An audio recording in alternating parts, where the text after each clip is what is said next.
Muy buenos días, hermanos.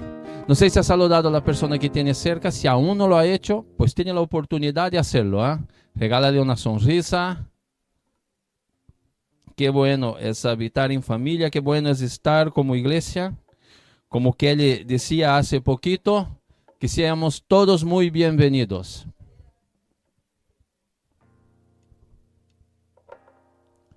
Podéis tomar asiento. Qué bendición es alabar a Dios. Qué bendición es poder exaltar su nombre y apartar tiempo para estar en la casa del Señor en comunidad, como iglesia y familia. En esta mañana estaré compartiendo un mensaje que el Señor ha puesto en mi corazón, una palabra que Dios estuvo hablando a mi vida, y se encuentra en el Evangelio de Lucas. Para que puedan buscar Lucas capítulo 15, estaremos leyendo del versículo 11 al 32. Ese será el texto base para la palabra de hoy. Hace un par de semanas Fernando nos estuvo compartiendo también en este mismo capítulo de Lucas 15, Fernando nos compartió la parábola de la oveja perdida. En este texto nosotros encontramos tres parábolas: la oveja perdida, el dracma perdido y el hijo pródigo. Y en esta mañana el Señor nos va a estar hablando a través del hijo pródigo. Amén. ¿Cuántos aquí ya escucharon predicaciones sobre el hijo pródigo? Yo creo que casi todos los que estamos, ¿no? La gran mayoría. Es una palabra que normalmente se predica, es un texto muy conocido. Y estas tres parábolas lo que hablan es de algo que se ha perdido. La primera, una oveja; la segunda, esta moneda, este dracma; y en la tercera, el hijo. Y cuando escuchamos la palabra pródigo, ¿qué viene a vuestra memoria? El hijo, ¿a que sí? Cuando escuchamos pródigo, naturalmente ya nos salta hijo, hijo pródigo. Y cuando enfocamos en este texto, realmente cuando Jesús lo comparte, cuando Jesús lo enseña, Jesús estaba predicando.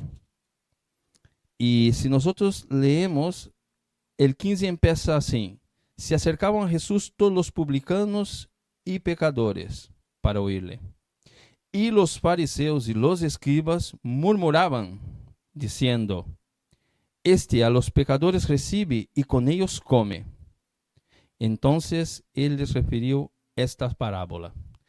¿Por qué leo este principio del capítulo 15? Para enfocarnos un poco dentro del contexto. Jesús estaba con las multitudes y estos fariseos y escribas empezaron a murmurar.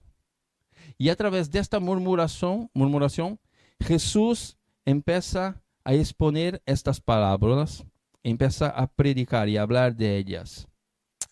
Tal vez, si nosotros nos ponemos a pensar, ¿qué tenemos nosotros que ver con los escribas y los fariseos?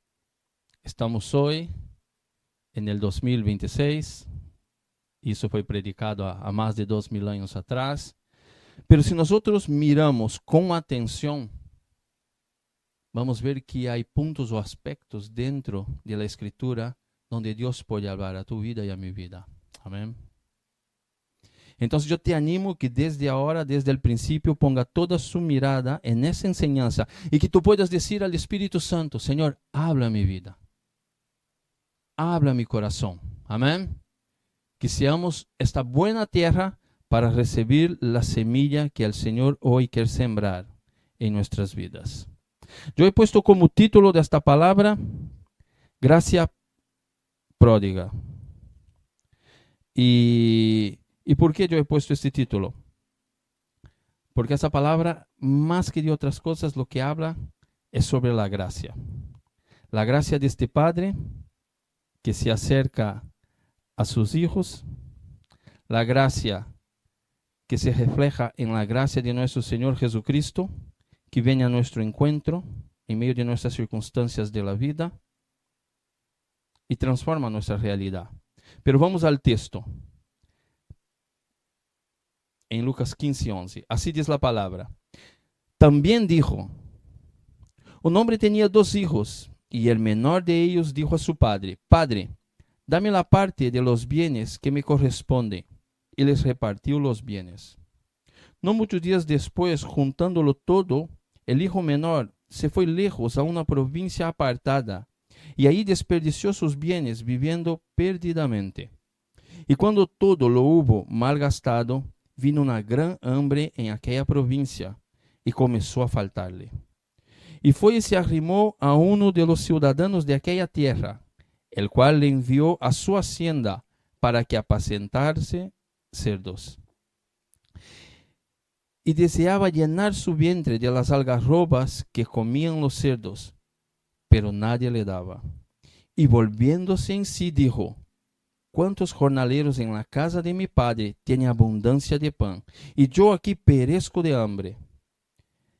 Me levantaré e iré a mi padre, y le diré: Padre, he pecado contra ti y contra el cielo. Ya no soy digno de ser llamado tu hijo. Hazme como a uno de tus jornaleros. Y levantándose, vino a su padre. Y cuando aún estaba lejos, lo vio su padre, y fue movido a misericordia, y corrió y se echó sobre su cuello, y le besó. Y el hijo le dijo: Padre, he pecado contra el cielo y contra ti, y ya no soy digno de ser llamado tu hijo.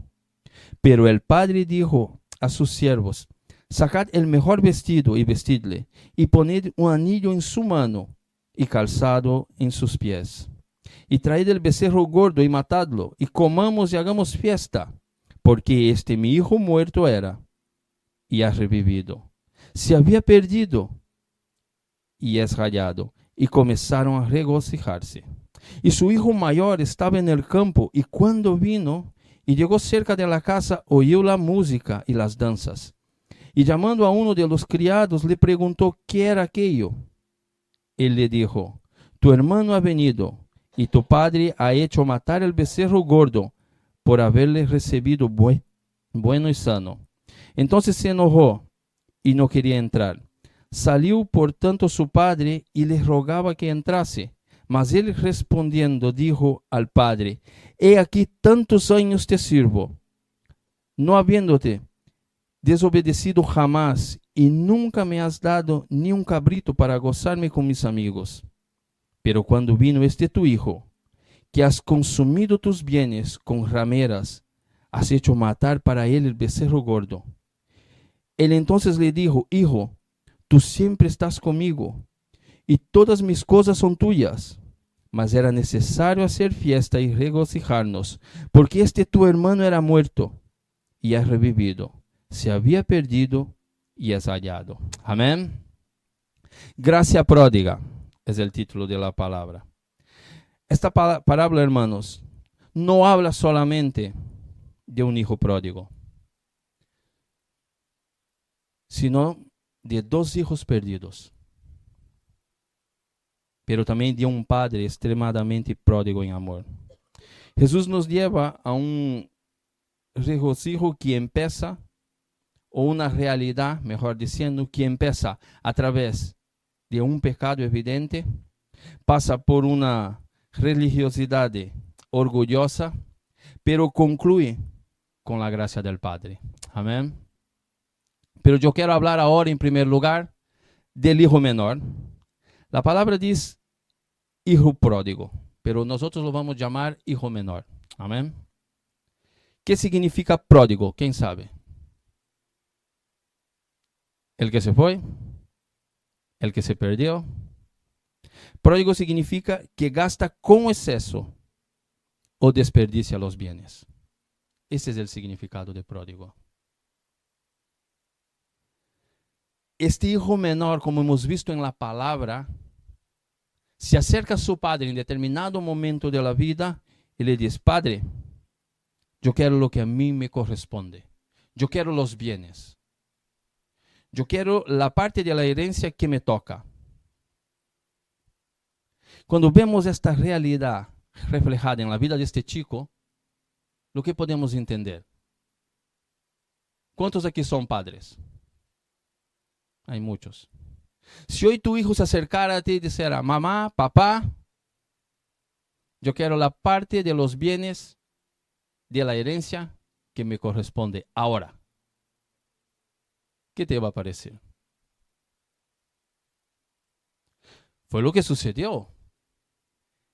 Él se acerca con el padre en vida y le dice, yo quiero la parte de los bienes que a mí me corresponde. Lo primero que podemos ver es que realmente para él no tenía valor todo lo que el padre ya le daba. Todo lo que el padre le proporcionaba dentro de su hogar. Para él el hogar y la familia no tenían valor. Él estaba preocupado y decidido a buscar sus propios intereses. Él no estaba preocupado, no le importaba lo que el padre pensaba. ¿Y cuántas veces, hermanos, nuestra actitud es la misma? Nos acercamos a Dios para exigir lo que Dios nos tiene que dar. ¿Cuántas veces buscamos al Padre, no preocupados por el Padre, ni por lo que el Padre piensa, sino preocupados en nuestros propios intereses? ¿Cuántos saben de lo que estoy hablando? Y esa es la actitud del hijo menor, o una de las actitudes. Él está preocupado con la herencia, o sea, todo lo demás le da igual. Lo importante soy yo. Eso es lo que este chico pensaba. Mis voluntades, mis anhelos y mis deseos. Yo soy el centro.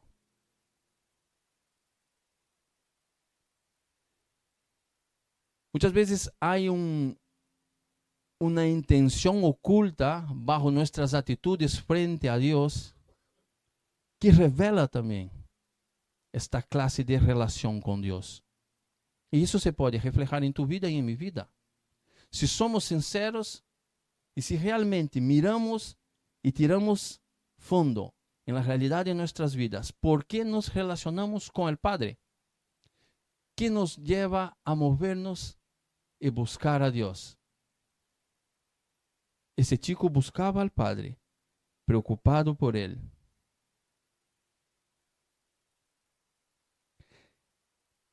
Cuando él pide que el Padre le dé la parte de su herencia, ¿por qué él se va? Porque ya lo tenía pensado, ¿no? La Biblia dice que no pasando muchos días, él cogió todo y se fue. Si él fuera a quedarse en la casa del Padre, no tendría por qué pedirlo. Pero cuando lo pide es porque estaba dispuesto a alejarse. ¿Y cuántas veces nosotros, cuando recibimos o conseguimos aquello que Dios nos está proporcionando, nos alejamos de sus propósitos? ¿Cuántas veces la bendición recibida, en vez de fortalecernos o alinearnos a la voluntad de Dios, nos distancia de ella? Si nosotros dejamos de mirar a Dios, mirar sus planes y sus propósitos, la bendición de Dios puede transformarse en maldición en nuestras vidas. Porque esta bendición puede incluso pasar a ser nuestro Dios. Para este chico no le importaba su padre. Para este joven lo que le importaba era su propia voluntad. Al pedir al padre la parte de la herencia, es como que si para él su padre ya hubiera muerto en vida. Porque lo que está diciendo es, prácticamente, espero que te muera, porque quiero la herencia. Es un poco fuerte, pero nosotros nos movemos en una sociedad rodeada ¿por qué? Por el egoísmo. Y muchas veces estamos siendo moldeados por estas líneas de pensamientos, donde lo que importa es el yo, lo mío. Y perdemos el senso de familia.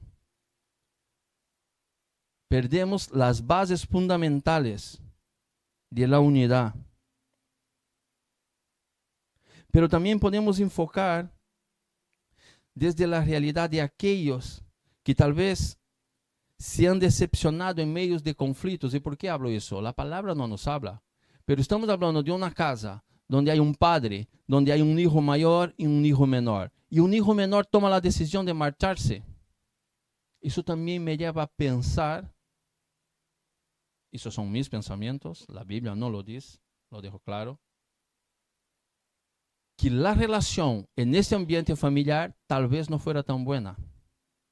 Porque cuando alguien dice, me voy, tal vez es porque estaba ahí, pero no se sentía parte de la familia. Y cuán importante es cuando estamos en medio de la familia y si traemos a la realidad de la iglesia, qué importante y necesario que yo me sienta parte de esta familia. Amén. Hoy tú estás aquí, estás en esta reunión, pero yo te quiero hacer una pregunta personal. ¿Te sientes parte de esta familia? ¿Te sientes parte de la iglesia? ¿Te sientes cuidado y amado y acompañado? ¿Por qué un hijo anhela ir de su casa? Hemos hablado de su egoísmo, hemos hablado de su egocentrismo, pero también no podemos perder la perspectiva de la relación, no con el padre, pero con el hermano. La Biblia nos habla de conflicto entre hermanos, ¿es que sí?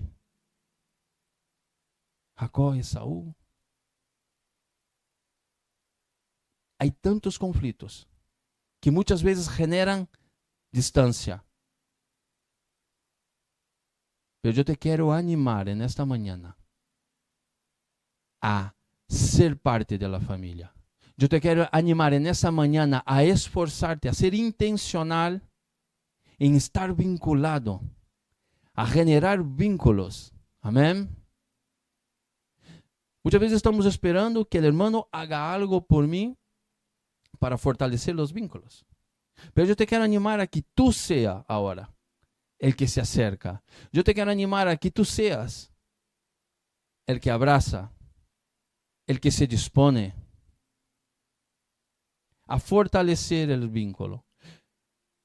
Cuando miramos el Evangelio, encontramos que dentro del grupo ese de hombres que acompañaban a Jesús, había uno en especial que era conocido como el discípulo amado. ¿Cuántos saben de quién estoy hablando?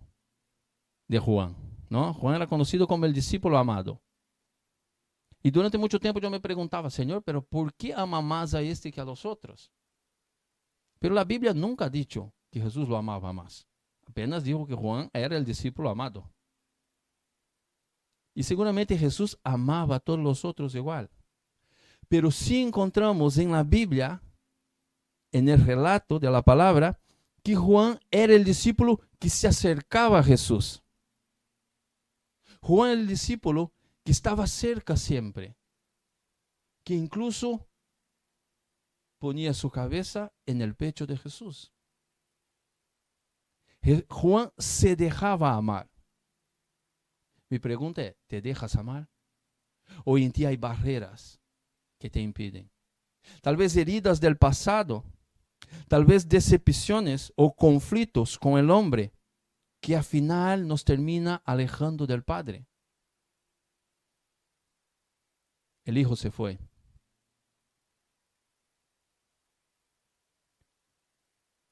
El hijo se fue, pero enfocando en su realidad, buscando libertad. Pero la palabra nos habla que ¿cómo termina ese chico? Esclavo. Alejarnos de la casa del Padre no nos trae libertad. Él persigue el placer, pero acaba vacío y humillado.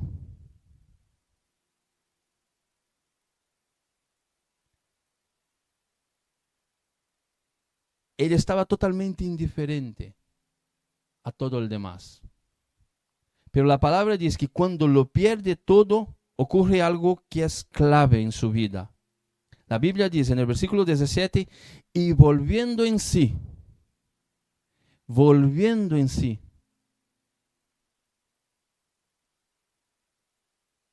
¿Sabe, hermanos? El arrepentimiento comienza cuando reconocemos que fuera de la casa del Padre no hay vida.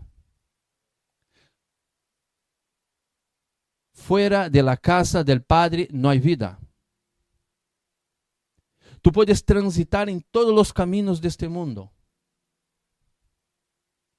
pero solo hay un camino de vida. Jesús dijo, yo soy el camino, la verdad y la vida. No hay otro. Y yo sé que aquí hay personas que saben de lo que estoy hablando. ¿Cuánto hemos transitado fuera de los caminos del Señor? ¿O cuántos tal vez estamos todavía en ese proceso de decidir estar o no estar? En ese proceso de realmente coger con firmeza y decir, Señor, yo te voy a seguir. Yo quiero a partir de ahora vivir cada día en su presencia. Entregar la vida a Él. Caminar con Él. ¿Sabe? Y lo que encontramos en la palabra es que el hijo menor no vuelve por méritos y tampoco por amor. Él vuelve por necesidad. ¿No? Porque ¿qué dice él? Cuando él vuelve así, él le dice, yo estoy aquí con los cerdos, anhelando comer los algarrobos del cerdo, pero en la casa de mi padre hay abundancia de pan. Él no dice, yo estoy aquí solo y extraño a mi padre. Él no dice esto. Pero él dice, en la casa de mi padre hay abundancia de pan, necesidad. Pero yo te quiero decir algo. ¿Qué pensaría si tú ahora eres el padre? Y tu hijo, después de pedirte la herencia, un par de días se va de la casa, se lo gasta todo, y aún cuando vuelve, no vuelve porque te ama, sino que vuelve porque tiene necesidad de pan. ¿Qué dirías tú? Pero sabe, para este padre de la parábola, esto es suficiente. Porque esto basta para el corazón de ese padre, para recibir al hijo. ¿Cuántos de nosotros hemos llegado a los caminos del Señor? No porque amábamos a Dios, sino porque estábamos rotos, vacíos y necesitados.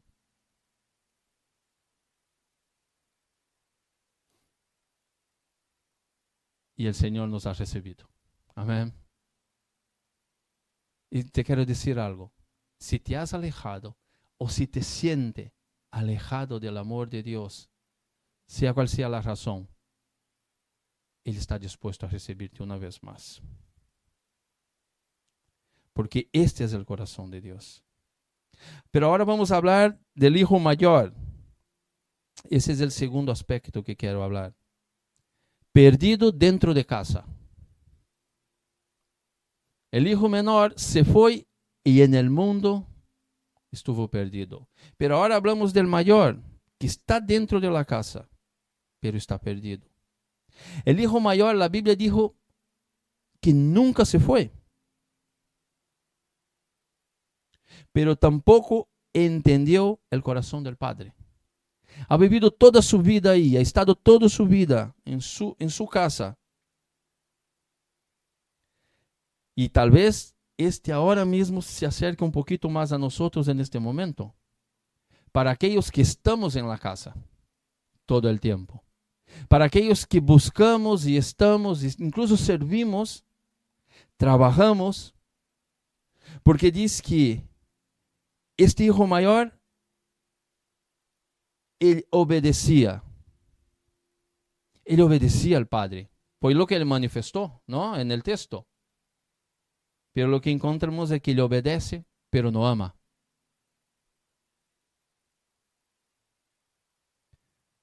Cuando el hijo mayor llega, en el momento del relato, y que la palabra dice que como él se entera de lo que está pasando, la palabra dice que él escucha la música, ¿no? Ve los bailes. Imagina tú, vamos ahora a ponernos en el lugar de ese hermano mayor, después de todo un día trabajando, cansado. Llega a su casa y al llegar cerca de la casa escucha la música. Y de repente tú miras de lejos, incluso ve gente bailando en el patio de la casa. Y la Biblia, lo que nos enseña la palabra, es que él queda sorpreso. impactado. Pero ¿por qué será que queda surpreso, impactado? ¿Hay una razón? Yo quedo surpreso, impactado, cuando veo que algo que no estoy acostumbrado a ver está sucediendo en mi casa. ¿A que sí? Entonces seguramente él no estaba acostumbrado a ver fiestas en su casa. Porque llega de lejos y de lejos lo ve y de lejos se sorprende. Y dijo que llama, ¿no?, a uno de los siervos y pregunta, ¿qué pasa aquí hoy? Y el siervo le comenta todo el sucedido. Hermanos,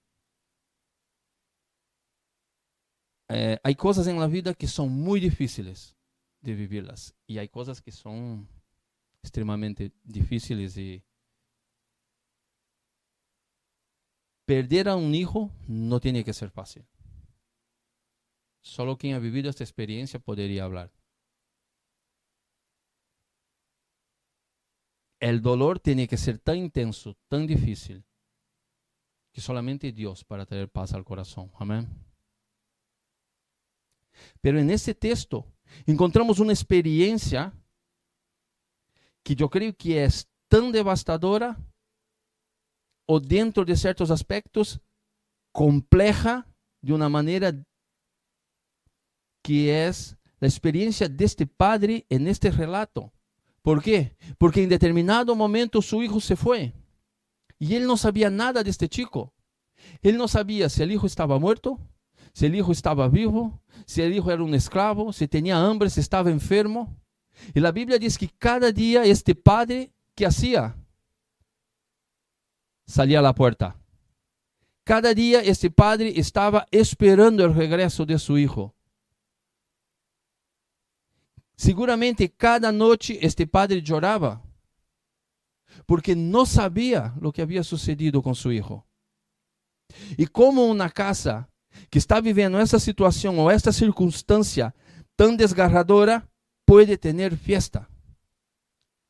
Entonces lo que entendemos es que en esta casa, desde el día que ese hijo se marchó, no hubo fiesta. Por eso el hermano mayor no estaba acostumbrado con fiestas. Seguramente era una casa de luto. ¿Por qué? Porque este padre no podía haber enterrado su hijo. Y a no poder haberse despedido de su hijo, día a día llevaba esta herida y este dolor. ¿Y cuántas personas al día de hoy caminan bajo el yugo del dolor y de la herida? De una circunstancia en la vida donde nos produce el dolor y la tristeza y no conseguimos entregarla. Y probablemente esta era la realidad de este padre. Porque cuando la Biblia dice que el padre cada día iba a esperar a su hijo, es porque cada día tenía la esperanza que este hijo podría estar vivo. No sé si consigue entender lo que quiero decir. Esta frustración, ese desespero, esta angustia de no saber lo que está pasando a su hijo.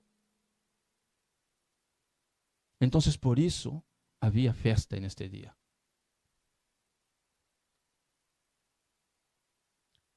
Pero el hermano mayor, que era un siervo, servía en todos los aspectos de la casa, pero no disfrutaba.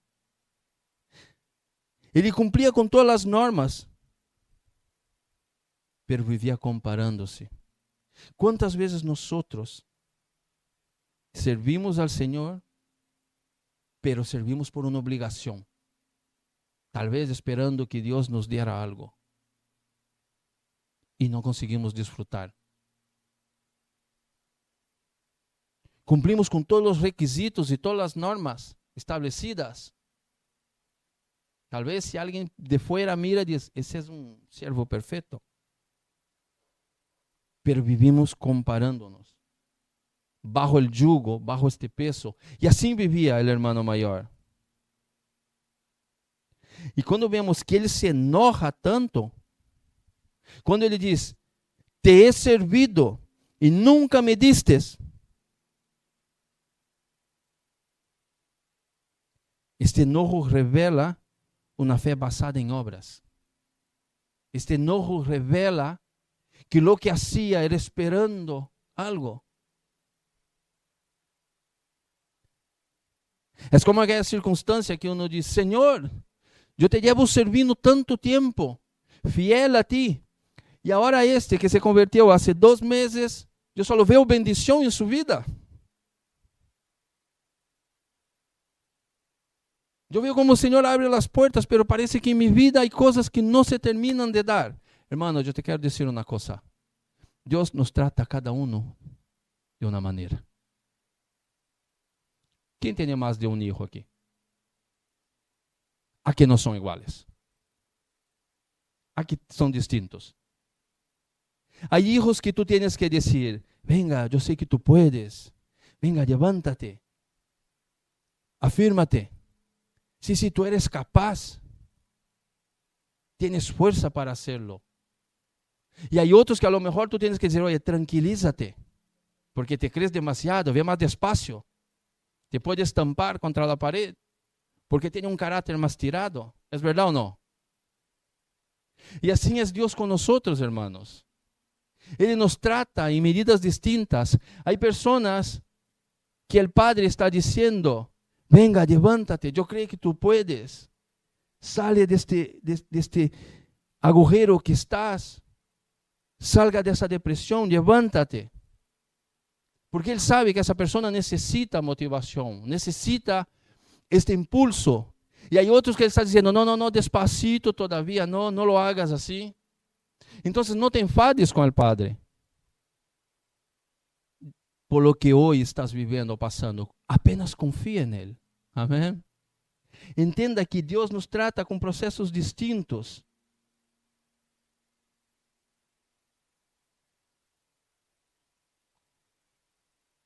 Y no tenemos que ser como este hermano mayor que cree que el amor se gana, no se recibe. Él no había entendido. Y por él no haber entendido esto, para él la gracia del Padre le parecía injusta. Porque él quería que la gracia del Padre tenía que ser a su medida. Y cuántas veces yo creo y espero que Dios se mueva bajo mis medidas.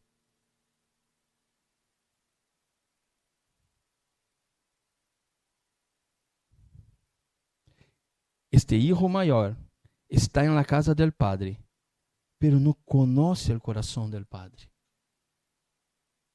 Imagínate,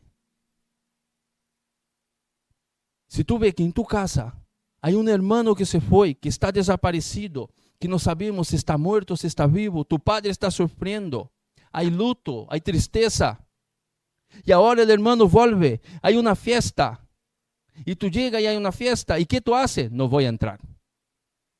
Fue la actitud de él. No paso. Se enojó con el padre, ¿a que sí?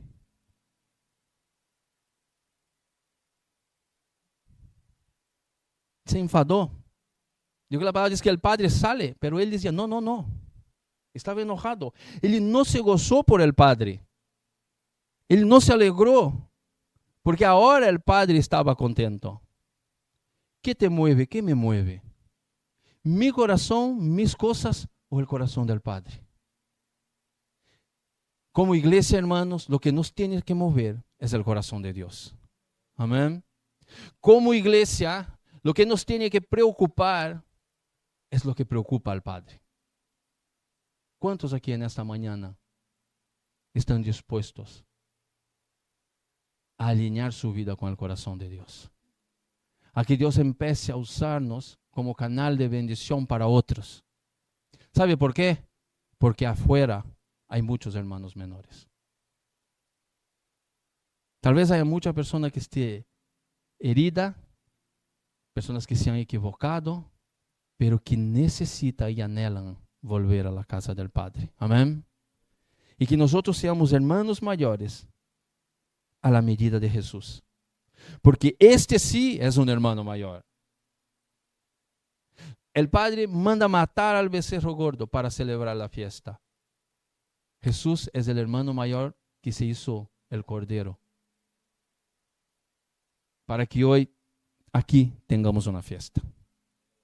Si hoy estamos aquí celebrando, porque esto es un culto, una celebración que Dios nos ama, una celebración que Dios ha perdonado nuestros pecados, y hay un hermano mayor que se hizo cordero y fue llevado y fue sacrificado y pagó el precio para que hoy podamos celebrar. Amén. Este es el hermano mayor que nosotros tenemos que tener como ejemplo, que estamos dispuestos a entregar todo.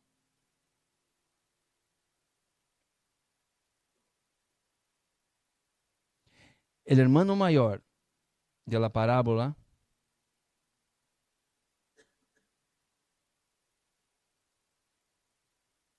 estaba en la casa, pero no conocía al Padre. El hermano menor en la distancia sabía que tenía un padre, pero el hermano mayor creía que tenía un jefe, porque él solo habla de trabajo, solo habla de producción, solo habla de números, de esfuerzo. Él no habla de amor, él no habla de relación. Pero el menor, aunque se fue y se había perdido, se acordó que tenía ¿qué? Un padre. Podemos estar en la iglesia activos y fieles, pero con un corazón endurecido y sin gozo. Esa es una pregunta que es para ti y es para mí. ¿Cómo está tu corazón hoy? ¿Cómo está tu corazón en medio del servicio, en medio del compromiso, en medio de la implicación? ¿Hay gozo? ¿Hay alegría? ¿O está endurecido? Tenemos que cuidar nuestro corazón, amén. Y tenemos que ser transparentes y sinceros delante de Dios. Ahora ya voy en el último punto de lo que quiero compartir, que es el Padre. El centro de esta parábola, en realidad, no son los dos hijos. Yo durante mucho tiempo leía la parábola del hijo pródigo y yo me fijaba en el hijo.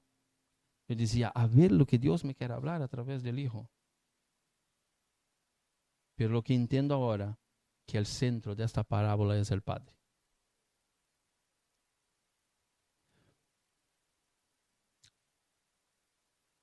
Y cuando hablamos de la palabra Padre, ¿qué te viene a tu mente?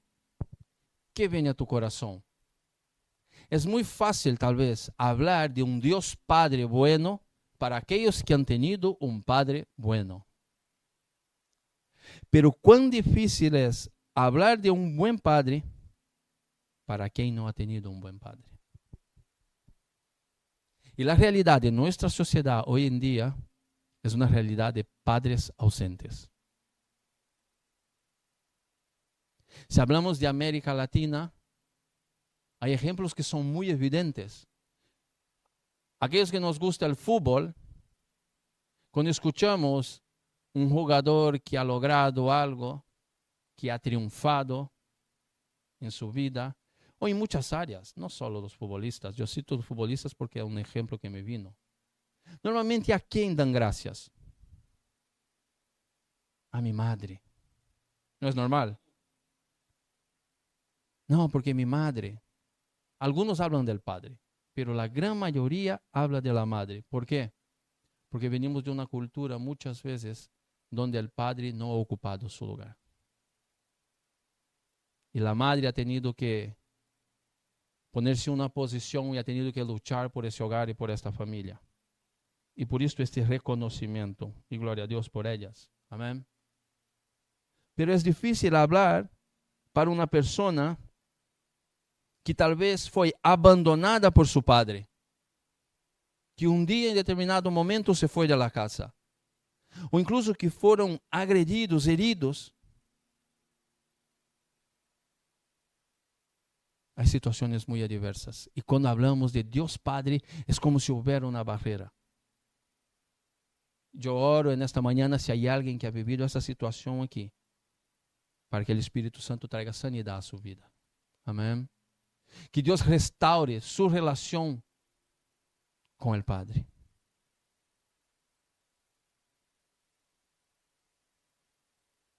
Pero en esta mañana te quiero hablar de este Padre, el Padre de esta parábola, del verdadero Padre, el Padre de esos dos hijos. Y hay algunas características que me gustaría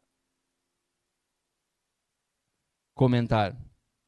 Podemos ver que este es un Padre que respeta la libertad del hijo menor. Él supo respetar la libertad. Él aceptó su decisión. ¿Sabe? Dios acepta su decisión. Dios no te va a obligar. Él respetó la decisión del hijo menor. Y lo único que él puede hacer es lo que Dios puede hacer. Espera pacientemente nuestro regreso. Cada día Dios nos está esperando. Cada día Dios quiere estar contigo y conmigo. Pero somos nosotros que por el engaño de las luces de este mundo, por esta vida tan acelerada,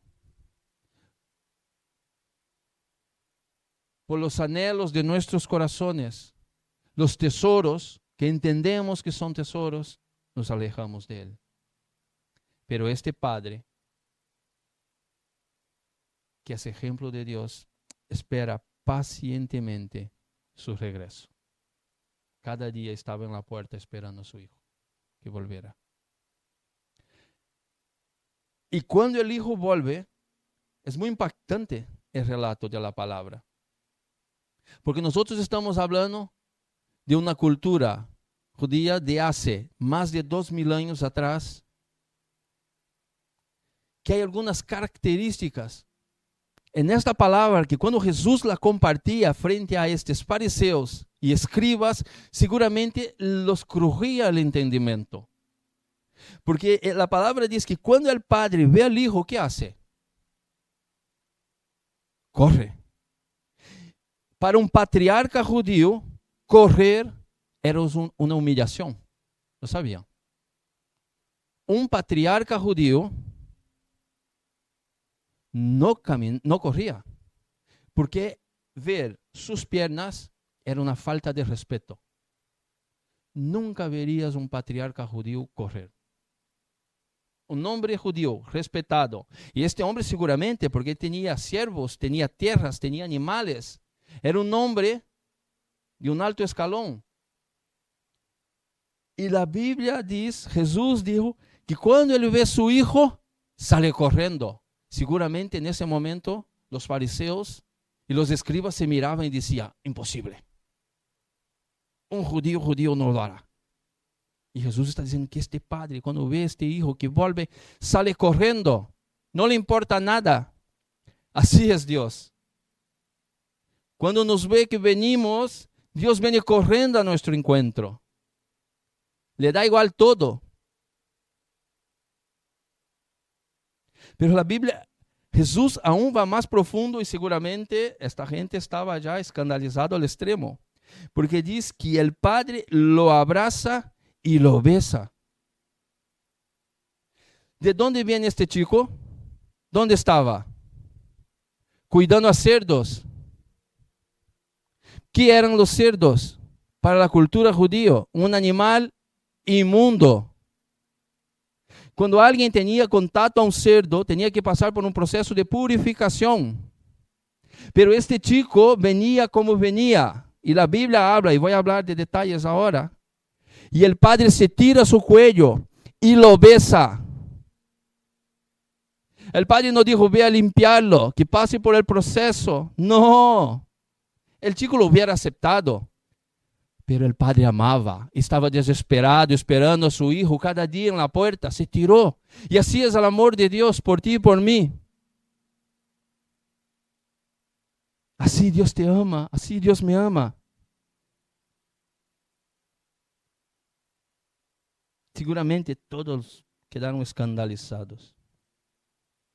Y cuando el hijo empieza, Padre, he pecado contra el cielo, he pecado contra ti, no soy digno. El padre no quiso saber nada. Lo primero que ele hizo fue restaurar antes de escuchar explicaciones. Él restauró a su hijo. ¿Por qué digo eso? Porque él dijo a sus siervos que pusieran en él un vestido nuevo. Seguramente ese chico estaba con la ropa toda deshecha, sucio, como venía del mundo, de estar metido con los cerdos, con lo más bajo. Y el padre dijo, cambien sus vestidos. Y cuando él dice, cambien sus vestidos, lo que él está diciendo, todas las cosas son hechas nuevas. Cuando él dice, cambie sus vestidos, está diciendo, yo estoy cubriendo su vergüenza hoy, hijo. Ele está dizendo, há um novo começo. Ele está dizendo, há um cambio de vida. La túnica significa gracia gratuita. ¿Sabe qual é a túnica que te has cubierto e que me has cubierto? La sangre de Jesús. La túnica no se gana, se recibe. Não há nada que tú e eu podamos fazer para receber a túnica, que é exemplo da sangre de Cristo, é gracia inmerecida. E assim chega este chico e o Senhor lo cubre, su padre lo cubre. É a imagem do amor que precede ao arrependimento perfeito. Quando estamos arrependidos e venimos ao Senhor, Ele nos cubre. Amém? A palavra diz que le pone um anillo em seus dedos. O anillo restaura sua confiança e relação com o Padre. Esse anillo é a restauração.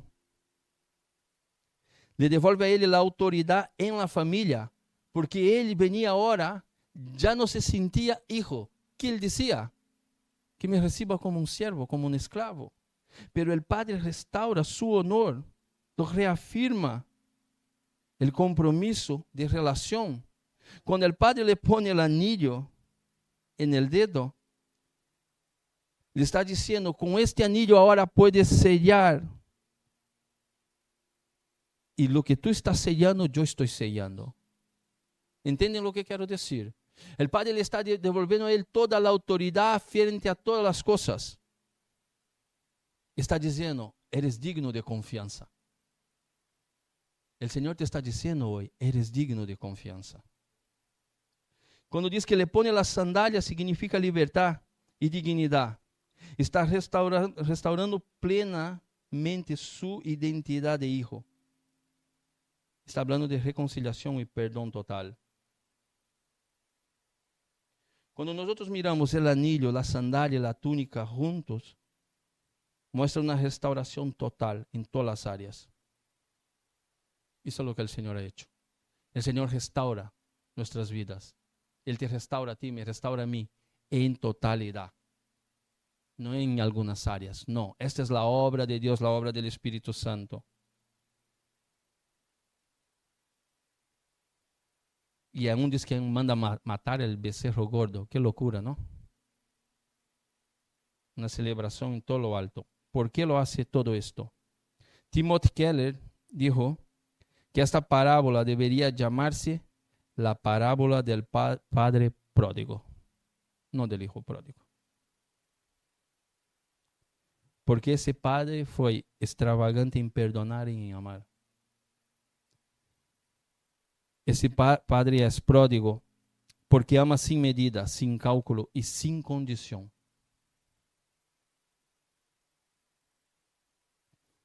En el versículo 31 él dice, hijo, tú siempre estás conmigo y todas mis cosas son tuyas. Amén. Dios no nos ama según nuestro desempeño. Dios nos ama por su naturaleza, que es Dios. No hay nadie que tú y yo podamos hacer para que Dios nos ame más. ¿Lo sabía? Tal vez aquí algunos lo estoy desanimando ahora porque están diciendo, tanto que me he esforzado para que Dios me amara más. No puedes, yo tampoco puedo. Él te ama desde el primer día, de la misma manera que te sigue amando. Este padre está desesperado para abrazarte hoy, para besarte y para cambiar su vida. Ese es el deseo de Dios.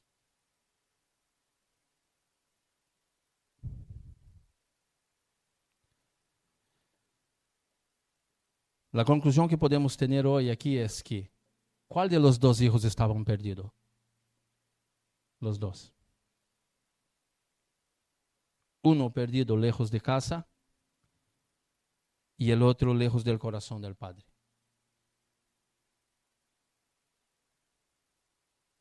Y lo más impactante es que el Padre sale al encuentro de los dos. Así es Dios. Él va a tu encuentro y viene a mi encuentro.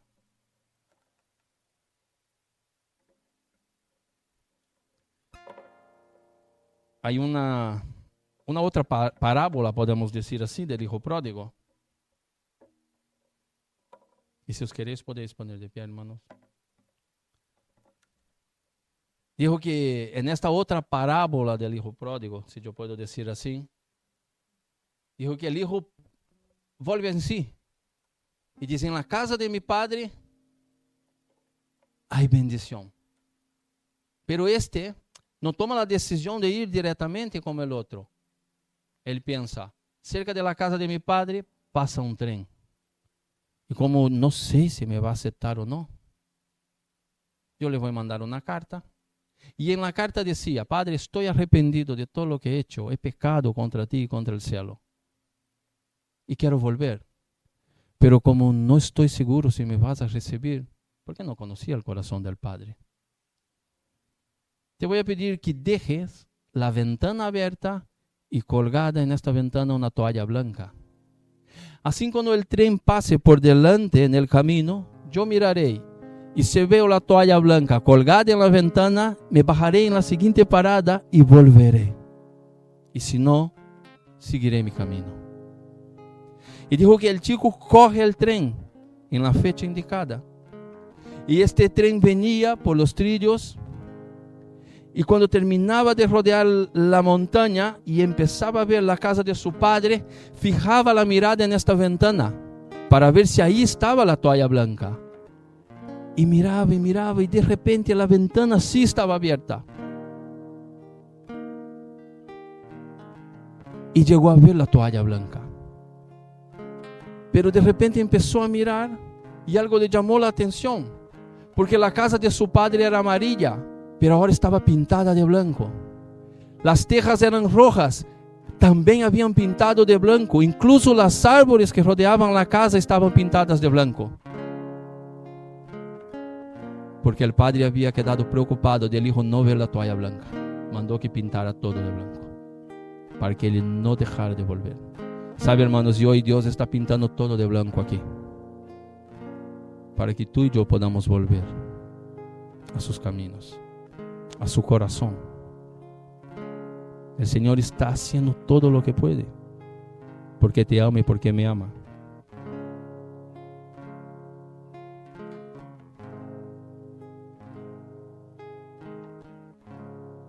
Yo no sé cuál hijo eres tú.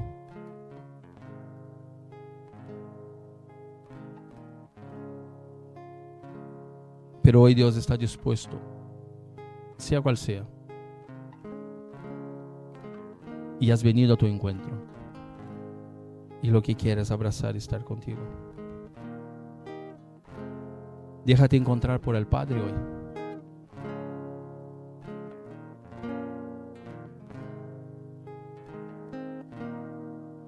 Sabe, la gracia del Señor sigue siendo abundante, excesiva y escandalosa. Esta es la gracia de Dios.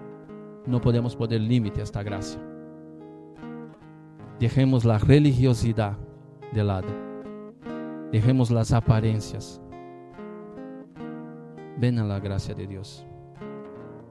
Ven a esta gracia pródiga que viene a nuestro encuentro. Amén. Adoremos al Señor.